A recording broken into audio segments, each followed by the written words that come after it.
ফুটপাতে ছোট্ট একটা ভ্যানের উপরে সেইখানে আসে চাঁদা ছয়। লজ্জা হয় না? যারা মানুষের তকদির নিয়ে টানাটানি করে তারা, নাকি যারা আল্লাহকে ভয় করে মানুষের আমানত রক্ষার জন্য সদা ভীত সন্ত্রস্ত থাকে তারা?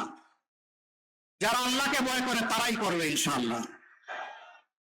দিনাজপুরের মানুষ শিক্ষিত এবং ভদ্র, এইখানে কোনো চাঁদাবাজি হয় না। ও মা, এখানেও হয়? শিওর? আরো বেশি? বেশি না কম? আচ্ছা, এটাও বাদ দিলাম, হয় এটা ধরে নিলাম। চাঁদাবাজিকে ভালোবাসেন যারা, তারা একটু হাত তুলেন দেখি।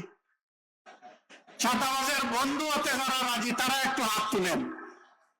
আসলে চাঁদাবাজরা এত জ্বালাইছে, কোন জায়গায় হাত তুলবে আর কোন জায়গায় নামাবে অনেকে সেটাই টের পাচ্ছে না। চাঁদা নিয়ে মানুষকে দিশাহারা করে ফেলেছে। পিঠাপুলির একটা দোকান নিয়ে আমার একটা মা বসেছে। দৃঢ় বন্ধনের আস্থায় শক্তিশালী স্টিলের আরেকটি নাম জেডএসআরএম। রাস্তার পাশে ফুটপাতে ছোট্ট একটা ভ্যানের উপরে সেইখানে আসে চাঁদা ছয়।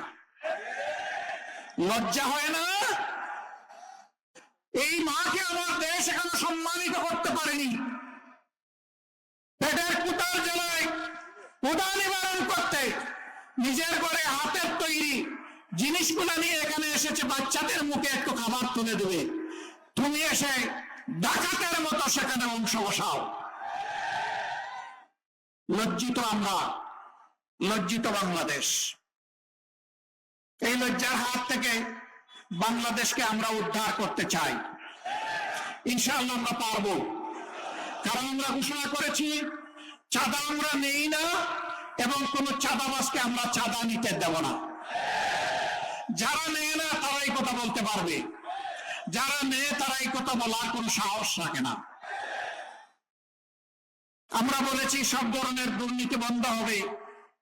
দুর্নীতি আমরা তো করবোই না, করার প্রশ্নই উঠে না।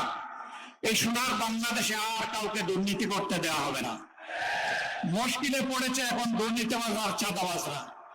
বলে যে জামাতের আমির বলে কি, আমরা এখন যাবে কোথায়, আমরা খাবো কি? না রে ভাই, তোমরা দেশের মানুষ, আমরা তোমাদেরকে ভালোবেসে বুকে টেনে নেব।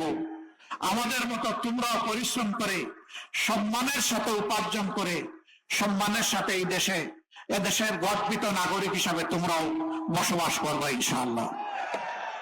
এই জন্য যত ধরনের সহায়তা তোমাদেরকে দেওয়া দরকার সব দেওয়া হবে। তবু আল্লাহর রাস্তায় বলবো, চাঁদা তোমরা নিও না, দুর্নীতি তোমরা করো না।